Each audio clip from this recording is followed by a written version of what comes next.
eu ces problèmes-là, c'est la faute de l'école. Donc déduction logique, c'est si l'école est le problème, elle est aussi la solution. L'éducation, c'est l'un de ces domaines où absolument tout le monde a un avis. On a cette possibilité de l'éducation populaire gratuite pour tous, 24 heures sur 24, permanente, qui est formidable, toute la science à portée de clic, mais est-ce qu'on s'en saisit correctement? Et pour moi, c'est aussi ça le rôle de l'école et des adultes. Puzzle, un podcast du service recherche de l'INSPE de l'Académie de Lille Hauts-de-France.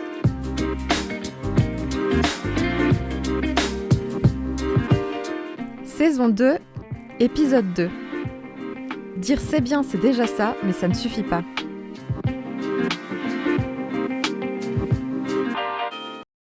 Dans l'épisode précédent, nous avons parlé de motivation, et plus particulièrement de motivation scolaire, avec Sélénie Brasselet, maîtresse de conférences en psychologie de l'éducation au laboratoire Psytech de l'Université de Lille et formatrice à l'INSPE de l'Académie de Lille Hauts-de-France sur le site de Villeneuve-d'Ascq. Maintenant que nous sommes au clair sur ce qu'est la motivation et les mécanismes sur lesquels elle repose, nous allons nous pencher sur les travaux de recherche menés sur le sujet et ainsi mettre en lumière les leviers et bonnes pratiques qui permettent de la favoriser.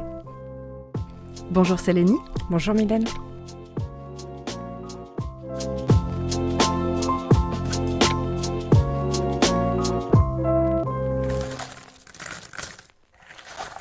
Sélénie, si on se penche plus particulièrement sur la motivation scolaire, peux-tu nous dire ce que les travaux de recherche ont mis en évidence sur le sujet ? Par exemple, sur ce que produit une bonne motivation ou sur ce qui, au contraire, la fait vaciller. Alors dans la littérature, pour rappel, on s'était appuyé beaucoup sur la théorie de l'autodétermination de Deci et Ryan. Et la littérature dans le domaine de l'éducation, vraiment axée sur cette théorie, a mis en évidence que une bonne motivation de type autodéterminé, pour rappel, c'était vraiment le fait de faire une activité pour le plaisir ou pour atteindre un objectif important pour soi, était associée à des performances scolaires plus importantes, à un meilleur engagement, une meilleure implication des élèves dans les activités scolaires et aussi à un meilleur bien-être à l'école avec des ressentis et des émotions positives. Donc ça, c'est vraiment un premier grand apport dans ce cadre-là. Il y a des études aussi, notamment dans le secondaire et à l'université, qui ont montré que une motivation de type autodéterminé était associée à une persévérance dans les études, à un engagement dans les études à l'université plus important. Mais aussi qu'une absence de motivation était associée à était prédictrice en tout cas de décrochage scolaire. Donc ça, c'est vraiment les apports de cette théorie. Donc ça, ce sont ces apports. Après, on a montré, c'est au niveau des conséquences la littérature a également mis en évidence le rôle des enseignants et des parents dans la motivation scolaire.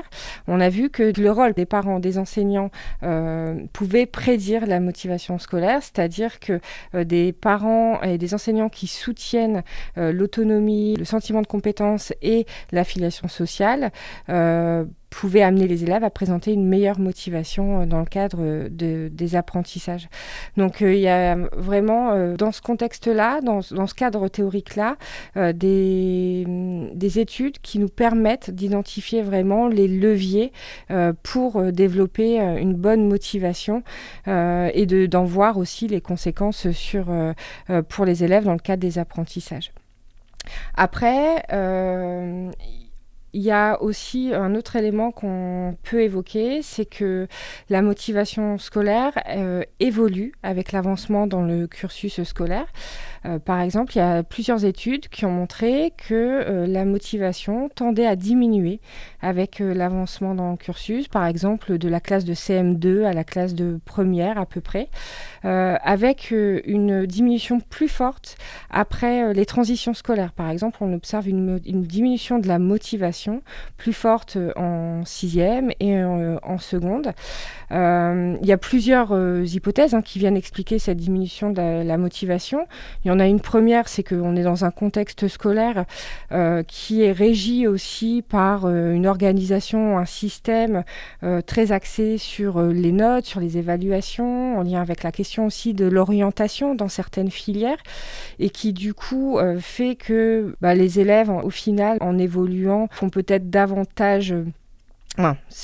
s'appuie davantage en fait sur ces éléments-là, et donc ça nuit à une certaine motivation. Deuxième élément, c'est que quand ils sont en élémentaire, ils sont habitués au contexte dans lequel ils sont, en CM2 notamment, et ils arrivent en 6e, donc forcément on va observer une diminution puisqu'ils arrivent dans un nouvel environnement avec un fonctionnement complètement différent, et plus on va avancer dans le cursus scolaire, plus on va leur demander aussi d'être autonomes, et ça va être aussi de plus en plus difficile. On va aller vers des enseignements qui sont de plus en plus abstraits pour les élèves.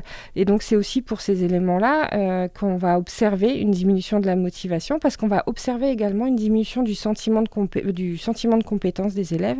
Et on avait vu que le sentiment de compétence, ça contribuait également à la motivation. Il y a une dernière hypothèse, c'est que ce sont des adolescents, et il ne faut pas oublier que à l'adolescence, il y a aussi d'autres contextes de leur vie qui prennent de l'importance, comme le contexte notamment amical avec les relations avec les amis.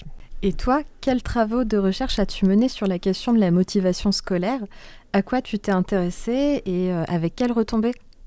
Alors, on a plusieurs études qui sont en cours ou qu'on a déjà réalisées sur la question de la motivation. Il y a un premier champ où on a étudié la question de la motivation en lien avec l'orientation scolaire, où on a voulu voir un petit peu justement dans quelle mesure la perception que les élèves avaient de leur orientation, ça pouvait contribuer à prédire la motivation scolaire. Plus concrètement, on a des élèves qui perçoivent leur orientation comme subie, et on voulait voir dans quelle mesure, sur un temps assez long, ça pouvait avoir un effet sur la motivation scolaire. C'est des travaux que j'ai menés avec Alain Guérien, qui est prof des universités à l'Université de Lille, et on a bien montré effectivement qu'à partir de la manière dont les élèves percevaient leur orientation, du contexte dans lequel elle s'était faite, ça pouvait déterminer la motivation scolaire ultérieure. Ça, c'est un premier élément de travaux. Toujours un peu en lien avec ces travaux, on a aussi été questionner la motivation scolaire des élèves en filière générale, technologique et professionnelle. Et on a essayé de voir justement si la filière pouvait être un facteur qui influençait la motivation scolaire. Donc, c'est-à-dire si on observait des différences de motivation en fonction de la filière suivie.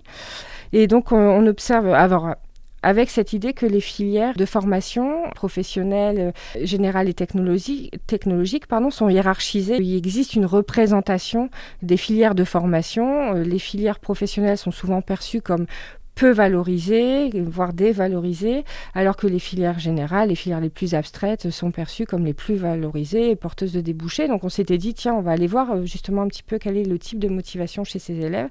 Et on s'attendait vraiment à ce qu'on ait une meilleure motivation chez les élèves de filière générale et une moins bonne motivation chez les élèves de filière pro, avec cette idée aussi que l'orientation en voie pro, elle est souvent associée à une orientation subie.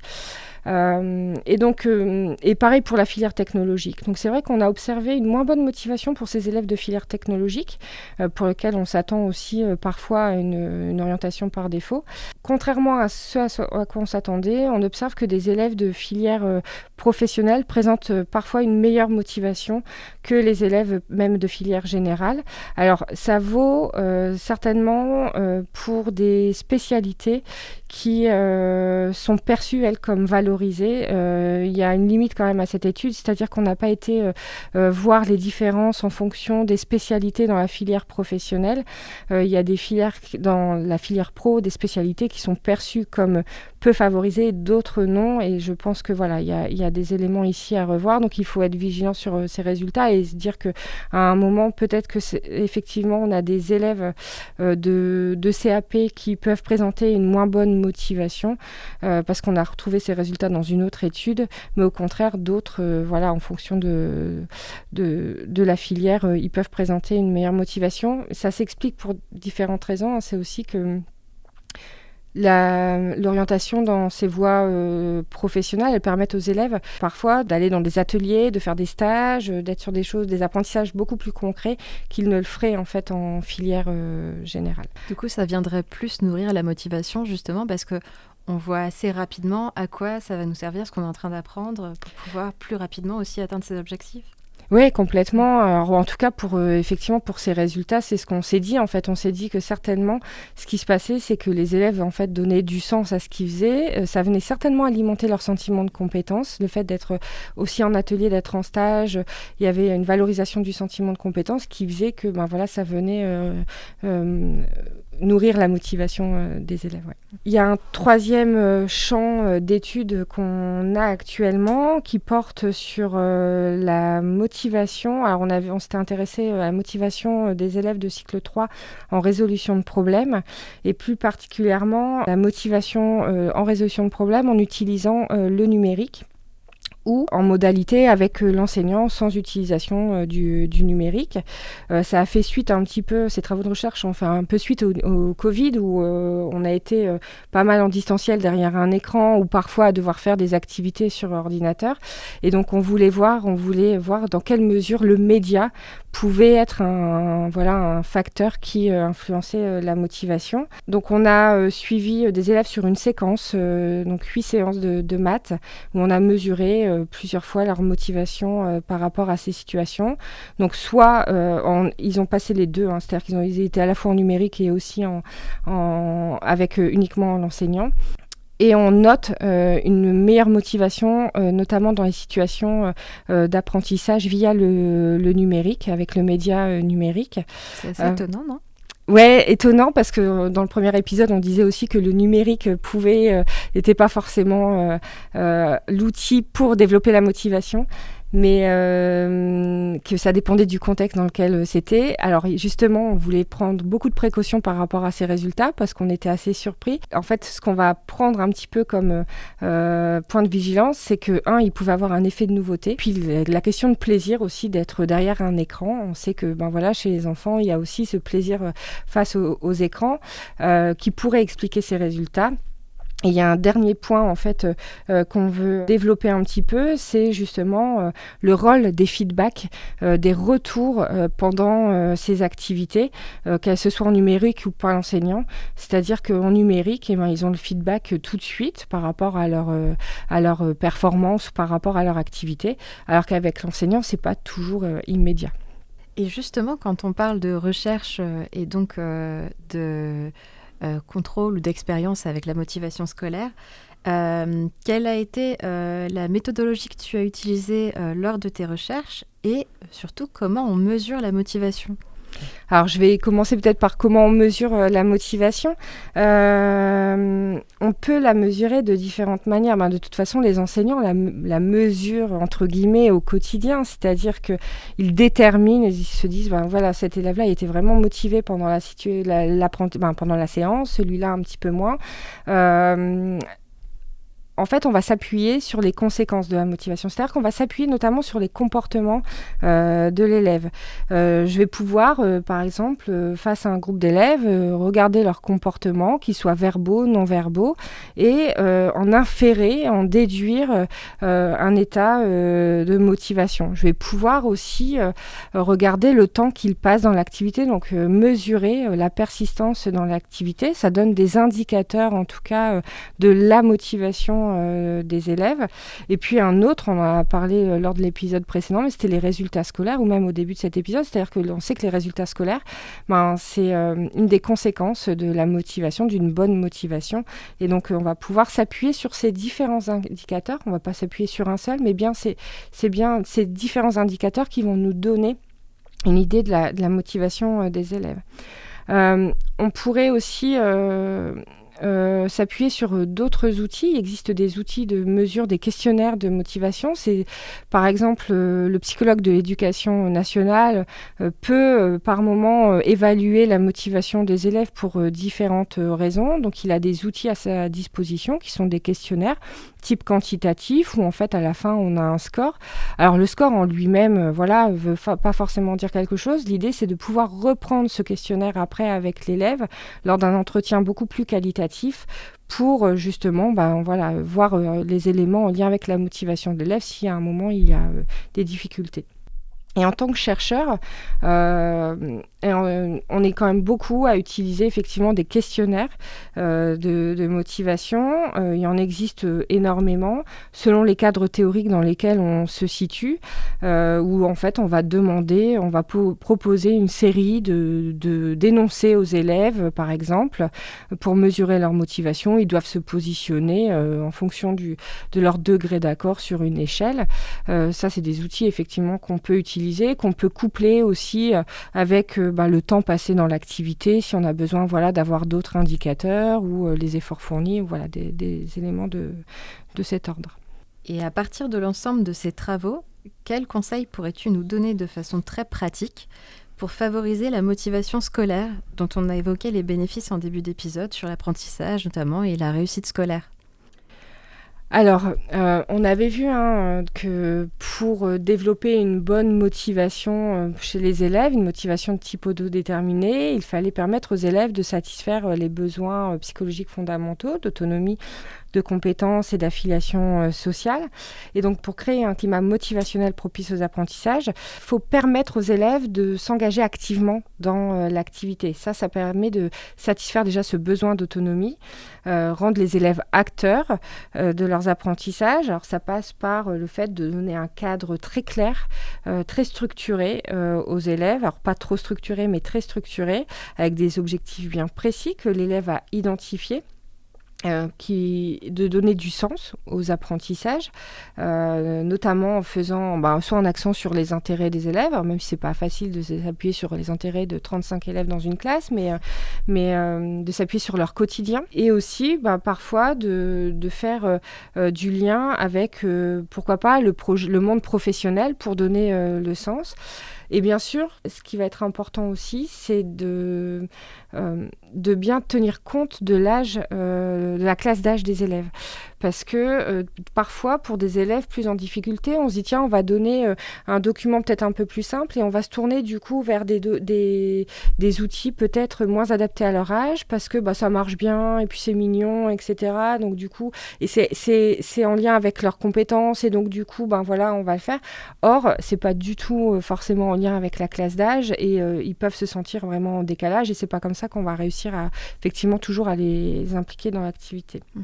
Pour développer pour en tout cas essayer de leur permettre de développer ce sentiment de compétence et donc de répondre aux besoins de compétences, ce qui va être important, c'est justement de proposer des activités qui permettent aux élèves, alors qui ne sont pas trop faciles, pas trop difficiles, mais il faut que vraiment le niveau d'activité, le niveau de compétence corresponde à celui de l'élève pour qu'il puisse s'y engager, mais aussi apprendre.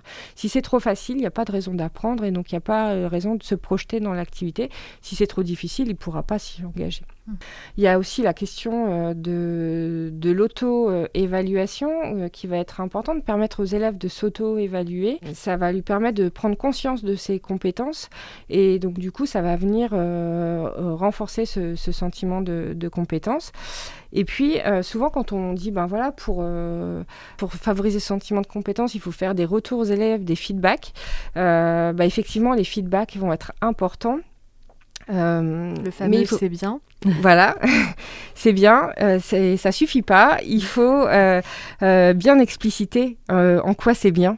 Il faut expliciter, il faut que ce feedback informe sur les compétences de l'élève, sur les progrès qu'il a fournis, pour le faire justement prendre conscience et lui permettre après de pouvoir s'auto-évaluer par la suite. Donc on peut utiliser différents outils. Il existe des cahiers de réussite, des portfolios pour les plus âgés, des outils qui leur permettent vraiment de garder une trace aussi de leurs compétences et du développement de ces compétences. Concernant l'affiliation sociale, alors l'affiliation sociale, pour rappel, c'est vraiment le fait d'avoir des relations de qualité avec les autrui significatifs, les autrui importants dans son entourage, donc les parents, les enseignants et les pairs, d'avoir des bonnes relations, de se sentir entouré, soutenu par les autres. Donc c'est déjà créer un contexte dans la classe favorable à ces éléments-là, et ça passe notamment par exemple par un travail de groupe, de coopération, par des moments où les élèves peuvent échanger entre eux dans le cadre des apprentissages, sur leur production et autres.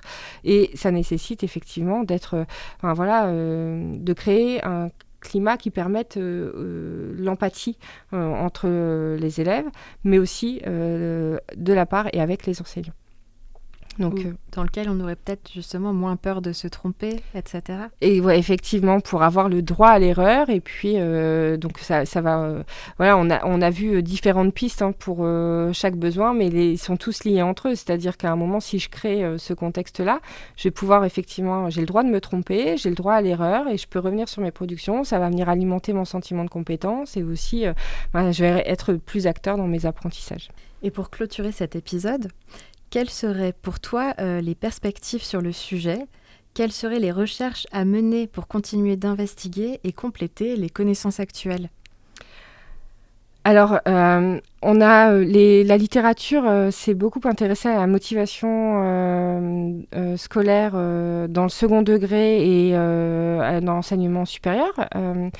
On a au final peu de travaux dans le premier degré, ou en tout cas beaucoup moins de travaux dans le premier degré auprès des élèves en école élémentaire.